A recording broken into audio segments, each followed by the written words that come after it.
Hi అండి. Welcome back to Suni cooks. నేను మీ సునీత కృష్ణ. అందరూ ఎలా ఉన్నారండి? ఇవాళ మనం ఎంతో టేస్టీకరమైన చికెన్ షార్వా రెడీ చేసుకుందాము.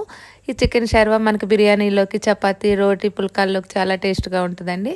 ఇది ఎలా తయారు చేసుకోవాలో మనం ఇప్పుడు చూద్దాం. దీనికోసం నేను ఆల్రెడీ ఉల్లిపాయలు, పచ్చిమిర్చి, కొత్తిమీర, పుదీనా కట్ చేసి పెట్టుకున్నానండి. చికెన్ కూడా నేను హాఫ్ అన్ అవర్ బిఫోరే అల్లం వెల్లుల్లి పేస్ట్, కొంచెం కారం, సాల్ట్, పసుపు, కొంచెం ఆయిల్ వేసి కలిపి పెట్టేసుకున్నాను. నేను ఏ నాన్ వెజ్ ఐటమ్స్ తెచ్చినా కూడా తేగానే కొంచెం సాల్ట్, పసుపు వేసి ఆ వాటర్లో వేసేసి ఒక హాఫ్ అన్ అవర్ ఉంచేస్తానండి. అట్లా మనం చేసుకుంటే బాగుంటుంది. నేను దీనికి మనం గ్రేవీకి పేస్ట్ కావాలి కదండి, దానికోసం నేను కొంచెం కొబ్బరి, జీడిపప్పు, గసగసాలు నానబెట్టి పెట్టుకున్నాను. కొంచెం నువ్వులు కూడా వేసానండి. ఇప్పుడు మనం తయారు చేసుకుందాము. గిన్నె పెట్టుకుని ఆయిల్ వేసుకుందాం కదండి. ఆయిల్లో మనం ఓల్ గరం మసాలా, బిర్యానీలు వేసే ఐటమ్స్ అన్నీ వేసుకోవాలండి. ఉంటే వేసుకోవచ్చు, లేకపోతే చెక్క, లవంగాయి, షాజీరా, బిర్యానీ ఆకు వరకు వేసుకున్నా బాగానే ఉంటుందండి. మనం ఉన్న వాటిని బట్టండి. వేసుకోకపోయినా ఏం పర్వాలేదు, టేస్ట్లో అయితే ఏం మార్పు ఉండదు అంతగా. కాకపోతే ఇంకొంచెం పెరుగుతుందని నేను అన్నీ వేస్తున్నాను, అన్నీ ఉన్నాయి కాబట్టి. ఇవన్నీ వేసి కొంచెం బాగా వేపుకోవాలండి. ఒక్కొక్కటి వేసుకున్నాక బిర్యానీ ఆకు కూడా వేసుకుందామండి. ఇవన్నీ ఒక్కసారి కలిపి వేపుదామండి. ఇవి కొంచెం వేగుతుండగానే మనం ఉల్లిపాయ, పచ్చిమిర్చి కూడా వేసేసుకుందాము. ఉల్లిపాయ, పచ్చిమిర్చి కూడా బాగా వేగాలండి.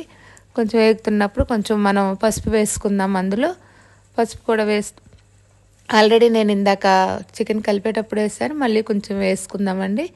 పసుపు వేసినా కూడా కొంచెం బాగా వేగనిద్దాము. ఇలా వేగుతున్నప్పుడే ఇందులో చికెన్లో కొంచెం కలిపాను. ఇందులో కూడా కొంచెం మనం ఏ కర్రీ చేసుకున్నా కలిపేటప్పుడు కొంచెం వేసుకుని మళ్ళీ ఆయిల్లో కొంచెం అల్లం వెల్లుల్లి పేస్ట్ వేసుకుంటే టేస్ట్ చాలా బాగుంటుందండి.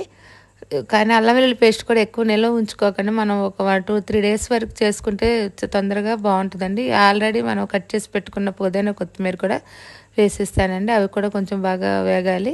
దింపేటప్పుడు మళ్ళీ కూడా మనం కొత్తిమీర కొంచెం వేసుకోవచ్చు. నేను ఇదిగోండి మనం కలిపి పెట్టుకున్నాం కదా, ఆ చికెన్ కూడా వేసేసుకుందాము.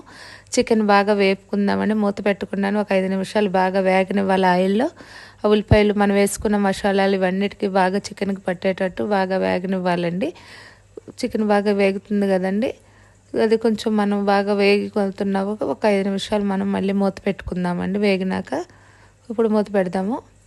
మూత పెట్టుకుని ఈలోపు మనం ఇందాక నానబెట్టుకున్నది పేస్ట్ చేసేసుకుందామండి.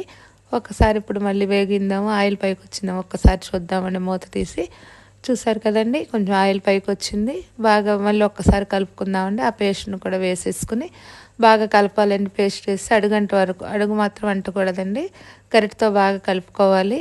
తొందరగా ఇది వేగిపోయి ఎక్కువ వేగినా చేదు వస్తుందండి కొంచెం. అందుకని కొంచెం మనం కలుపుతూ ఉన్నాం అనుకోండి అంతగా రాదు. ఇందులో నేను కారం వేసాను, కొంచెం సరిపోతే మళ్ళీ వేసుకోవచ్చండి. మీరు చూసుకోండి, మీకు ఎక్కువ అనిపిస్తే చూసుకుని వేసుకోండి. ఎందుకంటే ఇవన్నీ పేస్ట్లు వేస్తాం కాబట్టి కొంచెం తీయదనం వస్తుంది కాబట్టి దీనికి కొంచెం కారం వేసుకుంటే టేస్ట్ బాగుంటుంది. ఇవన్నీ వేసేసినాక మనం బాగా కలిపండి. ఇందాక మూత పెట్టి తీసాం కదండి, దీనికి సరిపడా కొంచెం వాటర్, మనం గ్రేవీ కర్రీ కాకుండా షార్వా కాబట్టి మనం కొంచెం వాటర్ ఎక్కువనే పోసుకోవాలండి. బాగా కలిపేసి మూత పెట్టేద్దామండి. ఒక 10 నిమిషాలు అలా సిమ్ని పెట్టుకుందాం. చూసారు కదండి, బాగా మరుగుతుంది. అలా కొంచెం సేపు మరగనిద్దామండి. ఇలా మరుగుతుండగానే మనం ఇంట్లో చేసుకున్న గరం మసాలా వేసేసుకుందామండి. గరం మసాలా కూడా వేసినాక బాగా కొంచెం మరగనిద్దాము. ఒక 5 నిమిషాలు మళ్ళీ మూత పెడదామండి. చూసారు కదండి, రెడీ అయిపోయింది. ఆయిల్ కూడా పైకి వచ్చింది. ఇప్పుడు కొంచెం కొత్తిమీర వేసేసుకుందాము. రెడీ అయిపోయిందండి మనకి కర్రీ. ఈ రెసిపీ కనుక మీకు నచ్చినట్లయితే మీరు కూడా ట్రై చేసి నా వీడియోస్ లైక్ చేసి, షేర్ చేసి నా ఛానల్ని సబ్స్క్రైబ్ చేసుకోండి. Thank you for watching.